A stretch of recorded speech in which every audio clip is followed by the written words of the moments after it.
mean, there's always parts of yourself that you can overcome. And so that's William James' moral equivalent to war, essentially. Now, if you need something to grapple with, and you probably do, you can find that. You just look inside, you'll find something to grapple with. Inadequacy, weakness, susceptibility to temptation, narcissism, pride, envy, revenge, resentment, frustration, lack of faith, all of that. That'll keep you occupied if you really grapple with it. And yeah, I mean, that's an ancient theological question. What's up with the devil? Why does the possibility of evil exist? Why is there an eternal adversary?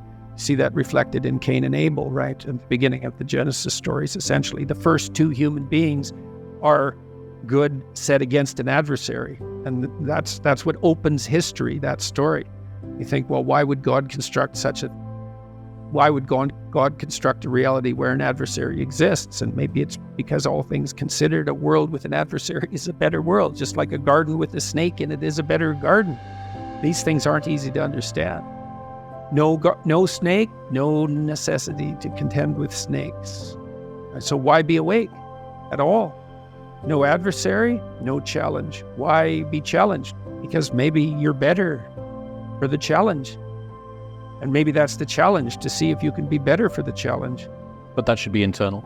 Well, fundamentally, if it isn't, you'll find it externally, because you'll demonize someone to turn them into Satan so that you can find an adversary. And then that's very unfortunate for you and for them. That's the problem. It's just not as big a battle. It's like you battle with someone external who's malevolent, let's say, or you think they are, and usually you've got that mostly wrong, but not always.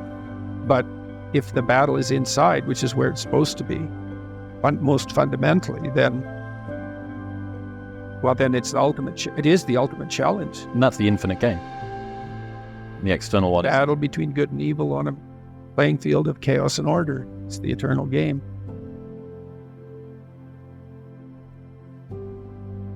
And, you can play that out in the external world, but part of what the religious enterprise is about, and the Christians have really contributed to this, is the notion that sacred battle is fundamentally spiritual, which is to say, in some sense, fundamentally psychological. It's to be fought on the battleground of the soul, internally. It's a subjective issue.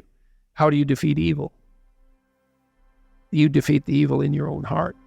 That is how you do it. And so if that's all being acted out for you in the world, well, you've misplaced Satan. That's a good way of thinking about it.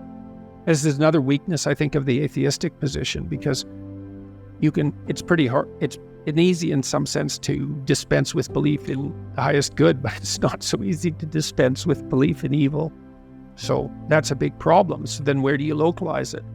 And you can find evidence of it everywhere, certainly in institutions. I mean, that's the whole systemic racism, corrupt patriarchy narrative, is that Satan is to be found at the core of our institutions. And to some degree, that's true, because everything we do is corrupt to some degree. And so then do you fight it sociologically? You're the good person and the institution is Satan? So you're so good, are you? You're so sure of that, are you? You've got everything in order, or do you? And you might say, well, do you have to have everything in order before you fight evil on the sociological front? And the answer is, well, no, because you're never going to have everything in order, but you still shouldn't put the cart before the horse. It's a spiritual battle. And it's taken people thousands and thousands of years to figure this out. Now, first of all, it was the snake. What's evil? What's malevolent? The predatory reptile. Fair enough, man. I mean, we've been fighting with predatory reptiles for 60 million years as mammals. 60 million years. So it's a good first pass approximation. It's the snake, the poisonous snake, the external enemy, the predator. Well, what about the predator and other people? Oh yeah, that's even worse, man. It's like how predators are one thing, but predatory people, other tribes, man, they're brutal. Well, what about your predatory friend? Oh, that's pretty bad too. The friend who stabs you in the back, the person who betrays you, Judas. God, maybe that's the ultimate snake. Like, well, how about when you betray yourself? Oh, yeah. So you want to See, there's this association that's very strange that occurred in the development of Christian thought between the snake in the Garden of Eden and Satan. There's no indication in the original story that the snake has anything to do with the Lord of all evil. It's a very weird conclusion that's been drawn. It's almost extra biblical because there's almost no mention of Satan in the Bible at all, much less any direct connection between the serpent and Satan. It's a very, very strange idea, but it's part of this psychologization of evil. Like, what's the ultimate predator? What's the ultimate predator? What's the enemy you harbor in your own heart who hates you? That's the ultimate predator. There's these images of Mary with her head in the stars and baby in her arms and her foot on a snake. Like, well, that's the eternal feminine. Head's in the stars because she's oriented towards the highest good and she's protecting her infant from predators. That could be an actual predator. That's be the case throughout not just human history, but mammalian history. Could be other people who are predators. Could be men who are predators. Could be her who's a predator. The devouring mother. It's like, well, what's the ultimate locale of genuine evil? Well, the highest religious answer is, that's in you. That's the proper place to battle it out. And I think that's true. I think it's literally and metaphorically true. And I was convinced of that in part because of Solzhenitsyn's writings, because Solzhenitsyn identified the totalitarian state with the willingness of the subjects of that state, the subjects and the perpetrators at the same time, to live by lies. No totalitarian state if people don't lie. And every time you lie in support of the totalitarian state, then you're the perpetrator. And that's a psychological issue. It's like, you're going to lie to get along or not? Say, well, what does it matter? I'll go along with it.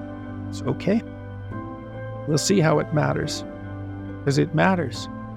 And that's all a psychodrama as far as I'm concerned. But fundamentally, when it's properly placed, you've got plenty of problems to take care of on your own front. And that's where you should concentrate your efforts. You were 100% certain that there was no afterlife. Would you still be able to preach that there's a positive meaning in life? If you were 100% certain. Some atheists seem to be 100% certain, and yet they still preach that there's some positive meaning to life. Would you be one of those? Or would you turn into Cain, so cynical? I think that, well, as far as I'm concerned, one of the things I learned from studying 20th century history is that, like, even if you take the most cynical of ideas, let's say that life is irredeemable suffering and perhaps isn't even justified because of that, it still seems to me that you have an ethical duty, let's say, to live in a manner that reduces that to the degree that that's possible. And I think that can be experienced as meaningful in some sense independently of the transcendent context. Now, I don't exactly know how to strip off the transcendent context, because one of the things I would say that's happened to me is because I've spent so much time looking at the horrible things that people have done, is that it's like Jung said that this is one of his famous quotes. He said, no tree can reach up to heaven unless its roots reach down to hell. And so as I've dug deeper into the depravity of human beings, my sense of the possibility of human beings has also grown, what would you say, in proportion. And until I've become convinced, actually, that good is a more powerful force than evil, even though evil is an unbelievably powerful force. And so I can't really strip the transcendent away. Now, what bearing that has on eternity, say on an afterlife, I mean, I can't say anything about that. The only thing I guess I can say is that there are many things about being that we don't understand in the least. And we don't understand the nature of consciousness or the nature of time. So I wouldn't despair about that. But yes, I think that life can still be meaningful without there being a necessity of an afterlife.